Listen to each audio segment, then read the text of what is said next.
write the code. This is your editor window. Here CLC stands for clear the screen. First sinusoidal signal, it started from 0 and its maximum value is 0.1 with a step size of 0.001. F1 is equals to 50. X1 can be said as 2 into pi into F1t. This would be your X1. No, Y1 is a sine of X1. So here you have to vary the value of X with respect to Y. See, this would be your sinusoidal signal. So Y is equals to sine X. Means X is towards your X-axis side. X is towards your X-axis side. Now, Y1 is equals to sine NX, sine X1 figure. Subplot, you have to use subplot because we have to add two signals. First plot is for 3, 1, 1. Then plot T, Y1. So it means you have to plot T and Y1. This is the sine X1. You have to plot this. Then you have to Y label its labeling has to be done amplitude, and along the x-axis it should be time, and title has been given as sine X1. Similarly to this one code we will pursue for the frequency is changed for the second signal, that is F2 is equals to 100, X2 is equals to 2 into pi into F2 into T. Y2 you will get sine X2. So here subplot, earlier it was 3, 1, 1. So right now it is 3, 1, 2. That you have to remember.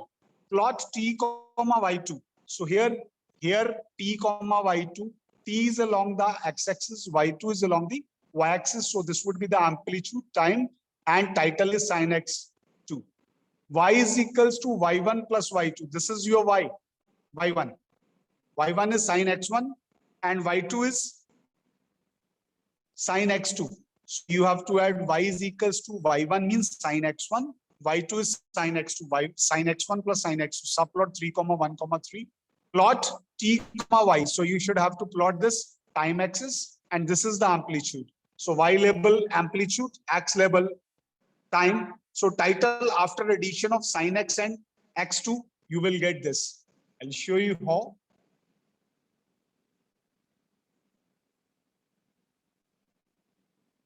So this would be the output. You can see. This is the output. There is a sinusoidal signal. You can see. I will show you the output for it. So here is a sinusoidal signal for X1. Then there is a X2, and this is the addition of these two signals. In this way, we can add two sinusoidal signals. See, this is the code which we have typed in the editor window. Then you have to save it in the current directory. This has been shown how you can save it in the current directory. This is very important. Then you have to compile and run the code. As I told you that how you can compile it. Then this would be your output window. In this way you can pursue your practical of addition of two sinusoidal signals. This is the program. Here, for the better clarity, it has been shown step size of 0.001. So in this way, we will get this figure window. This is your figure window. This is for sine X1. Here you can see this is sine X1, sine X2, and this is addition, sine X1 plus sine X2. Thank you.